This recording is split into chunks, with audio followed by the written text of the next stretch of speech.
From the front cover of this regional magazine that is based around the city of Sheffield and the entertainment that is available, we can see right from the very first glance that there is a specific demographic audience that this magazine has been directly aimed towards.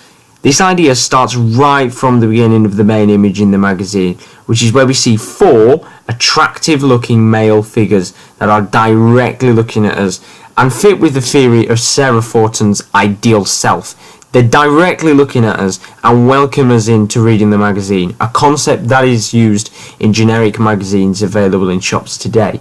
However, they fill the entire page up with their presence. There's a sense of power and dominance from the main image, which may help to build the interest in a reader into picking up a copy of the magazine, as they question why the models have been positioned in this way. Even from the use of the camera angle, it kind of gives that feeling that they are empowering us.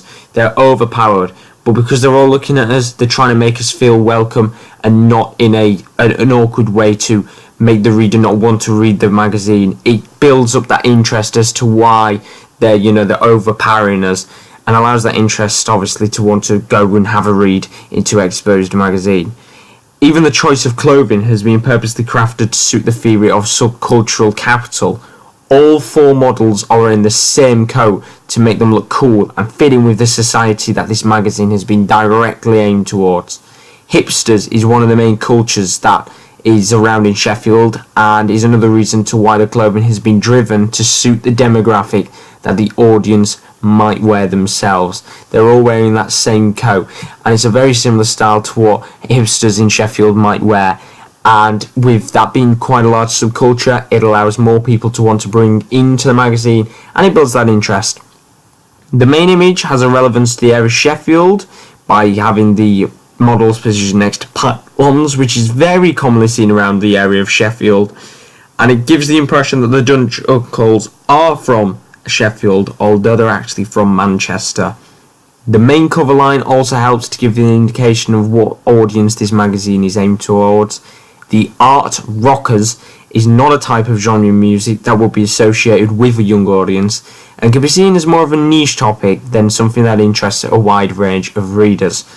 By this point, it is clear to see that the target audience that this magazine is being aimed towards is around the age of 18 to 35, an audience that is up for listening to that type of music, but is also up for some entertainment and going out places like pubs and clubs, exactly like how the magazine is described in the slogan just below the masthead.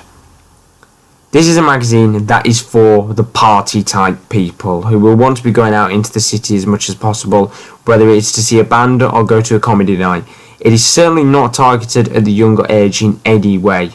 The cover lines help to enforce the fact that this is a magazine that is open for anyone over the age of 18 to read, showcasing a wide range of styles and topics that are for both the men and women to have a glance over. This is a magazine that is directly for the adult audience, but isn't trying to directly aim itself at a certain gender, but to suit both, which helps to have a much wider range of people that will have a flick through the regional magazine. You've even got the masthead. The whole idea of the front cover is the use of the colour scheme. You've got the masthead, which is being done in a maroon kind of dark red colour. You've got the taglines, which have been done in grey and maroon as well. There's no specific direct use of a colour like pink or a dark blue, for example, colours that would be stereotypically linked to a certain gender.